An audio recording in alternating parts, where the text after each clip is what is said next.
Thank you, sir. Respected principal ma'am.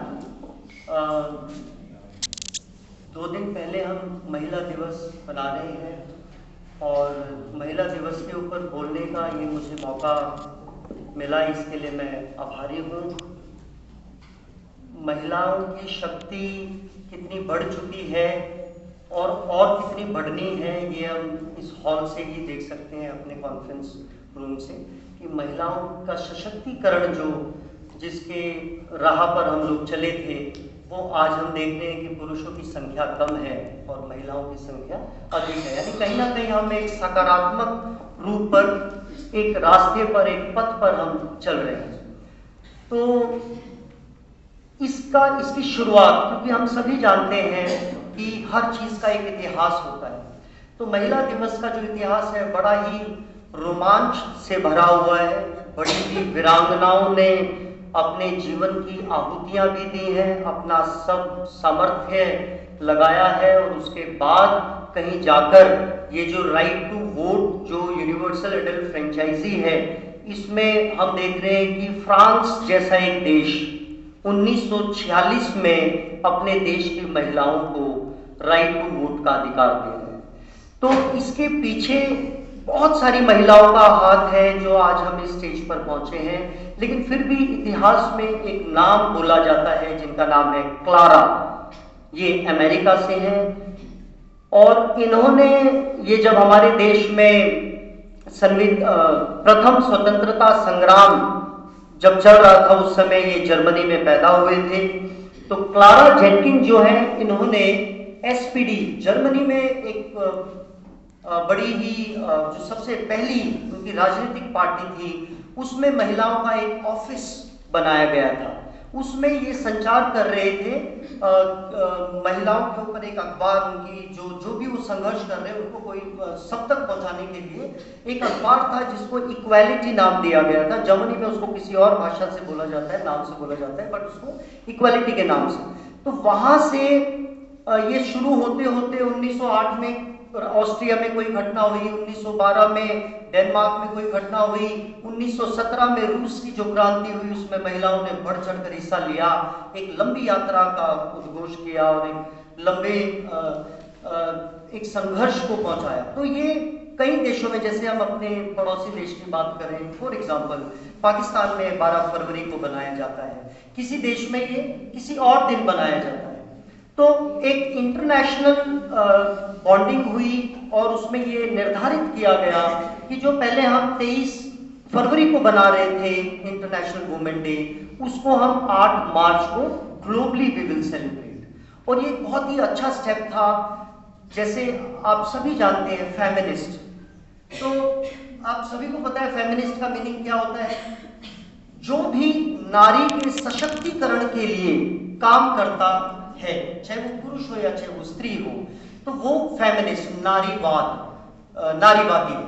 तो इस संदर्भ में, हालांकि अगर इतिहास को देखें और उसमें ये जानने की कोशिश करें, तो मेरा मन बड़ा विचलित हो जाता है कि दुनिया की आधी प्रतिशत महिलाएं हैं और फिर भी उनको संघर्ष इतना लंबा करना पड़ा कि आज भी भारत की राजनीति में अगर हम देखें तो हमारी जो लोकल गवर्नमेंट है, फेडरल सिस्टम में, सिर्फ वहां पर उनको 1/3 रिजर्वेशन है। तो इसको और बढ़ाने की जरूरत है। काफी लंबे समय से 2/3 की बात कर रहे हैं, 1/3 की कह रहे हैं कि भाई लोकसभा में, राज्यसभा में होनी चाहिए। पर मैं ऐसा मानता हूं, और मेरे जैसे जितने भी फेमिनिस्ट ऐसा मानते हैं, जब उनकी आबादी आधी है तो 50% उनका प्रतिनिधित्व होना चाहिए हर किसी उसमें। और जैसे मेरे जीवन में मैं बात करूं, आप सभी मातृशक्तियां भी हैं यहाँ पर, मेरे जीवन में माँ का रोल तो किसी को भी बताने की आवश्यकता नहीं है। तो मैं अब एक छोटी सी कुछ अपनी पर्सनल जो महिलाओं का रोल रहा है लाइफ में, थोड़ा सा मैं बताना चाहता हूँ। मेरी भाभी माँ, 12th में जिंदगी को थोड़ा सा संभला था मैं, 9th 10th 11th ऐसी निकाली है मैंने।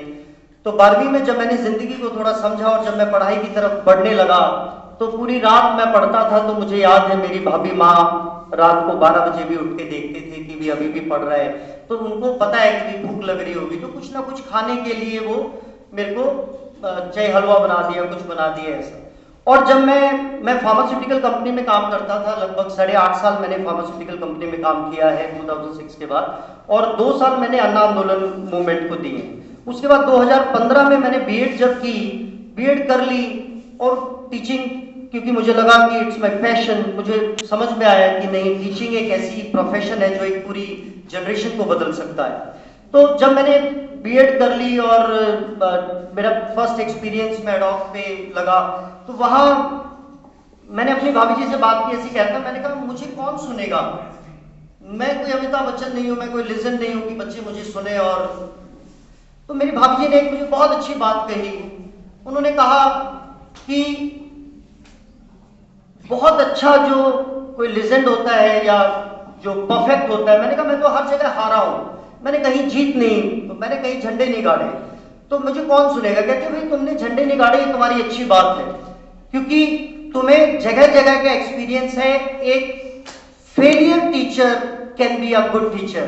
उन्होंने मुझे इस तरीके से मोटिवेट किया, मतलब मैं अपने संदर्भ में बता रहा हूँ। मुझे ऐसा लगा था कि भाई टीचिंग प्रोफेशन ऐसा है, तो मुझे जब ये बात उन्होंने कही तो मुझे ये लगा कि हाँ, और जब मैंने इस चीज को प्रैक्टिकल लाइफ में किया, तो यहाँ पे भाभी जी ने मुझे एक बात और कही थी उन्होंने, वो भी टीचर है केंद्रीय विद्यालय में ही। उन्होंने एक बात और कही थी कि हालांकि हो सकता है उस पर कुछ साथी अलग विचार रखते हो, उन्होंने एक बात और कही थी कि अगर तुम्हारा प्रोफेशन इसको लेते हो तो कोशिश करना कि स्कूल में भी रहो तो या तो बच्चों के साथ रहना या अपनी किताबों के साथ रहना, आप ग्रुप में ज्यादा मत बैठना। तो ये एक शिक्षा मुझे वहां से मिली। और इसके बाद एक छोटी सी हंसी की भी बात है। मैं अपने, क्योंकि 8 साल का एक्सपीरियंस मेरा इधर उधर का है, तो बहुत मेहनत मुझे करनी पड़ी, और मेरा इंटरेस्ट था, मेहनत नहीं की मैंने, दैट वाज माय इंटरेस्ट। तो मेरी वाइफ 2018 में मेरी शादी हुई, बड़ी हेल्प की उन्होंने मेरी, क्योंकि उनकी बिना तो कुछ हो नहीं सकता है, महिलाओं की बात हो रही है। तो बात ये हुई कि मैं जहाँ, जो मेरा बेडरूम था, आज भी मैं यहाँ पर कोई चीज याद करनी होती है, कुछ ऐसा करना होता है, उसको मैं लिखकर चिपका लेता हूँ अपने बेडरूम के, ताकि उठते हुए बैठते हुए आप देख लें एक बार, वो आपको रिवाइज हो जाए। तो एक जगह छोटी सी जगह बची हुई थी, मैंने वहां वाइफ का नाम लिख दिया।